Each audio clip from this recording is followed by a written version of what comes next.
ఆఫీస్లోకి వెళ్తున్నా, వీసా ఆఫీస్లకి వాళ్ళు ట్రీట్ చేసే విధానం. ఒక గవర్నమెంట్ ఆఫీసరు వేరే కంట్రీస్లో ఒక పని అయిపోయిందంటే, సార్ రేపు 10 గంటలకు రండి, వచ్చి కలెక్ట్ చేసుకున్నాడు. 10 గంటలకు కంపల్సరీ వస్తుంది. సరే కాలేదు, రేపు రండి, ఎల్లుండి రండి, అవతల ఎల్లుండి రండి అని ఏమన్నారు. అక్కడ పని అప్పటికప్పుడు క్లోజ్ చేయడానికి చూస్తారు. ఆ 10 గంటలకు గవర్నమెంట్ ఆఫీస్ ఉంటే నీకు కాల్ వస్తుంది, సార్ మీది అయిపోయింది, వచ్చి కలెక్ట్ చేసుకుని. పోలీస్ స్టేషన్ పోతే ఎట్లుంటుంది తెలుసా? నేను చాలాసార్లు తెలిసి తెలియక రోడ్లు ఎక్కిన, అంటే హైవేలు ఎక్కిన.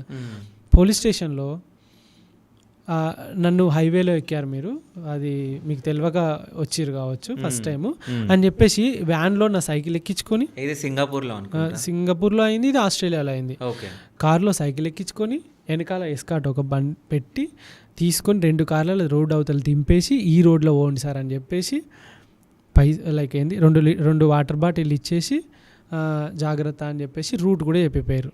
చైనాలో ఒక టూరిస్ట్ కనుక పోతా ఉంటే, ఒకవేళ నీకు ఆకలి అవుతుంది, నీళ్ళు లేవు, ఎక్కడో ఉన్నావు అంటే పోలీస్కి ఫస్ట్ సిమ్ తీసుకునేటప్పుడే నెంబర్ ఇచ్చారు నాకు, ఈ నెంబర్కి ఫోన్ చేయండి, ఫోన్ చేస్తే పోలీసులు ఎక్కడున్నా మీ లొకేషన్కి వస్తారని చెప్పారు. అయితే వాళ్ళు ఫోన్ చేస్తే వచ్చి ఫుడ్ కావాలంటే ఫుడ్, వాటర్ కావాలంటే వాటర్, ఒక 2-3 వేల రూపాయల క్యాష్ కూడా ఇచ్చేసి వెళ్తారు. ఓకే. ఈవెన్ నువ్వు పడుకోవాలనుకుంటే ఈ కంట్రీస్లో పోయి డైరెక్ట్ పోలీస్ స్టేషన్లో కూడా పండుకోవచ్చు ఒక నైట్. అలా చాలామంది ట్రావెలర్స్ చేస్తారు. ఓకే. సో మీరు చేసిరా ఎప్పుడన్నా? నేను ఇండియాలో వేసాను, ఇండియాలో వేసారా? డోన్లో వేసాను.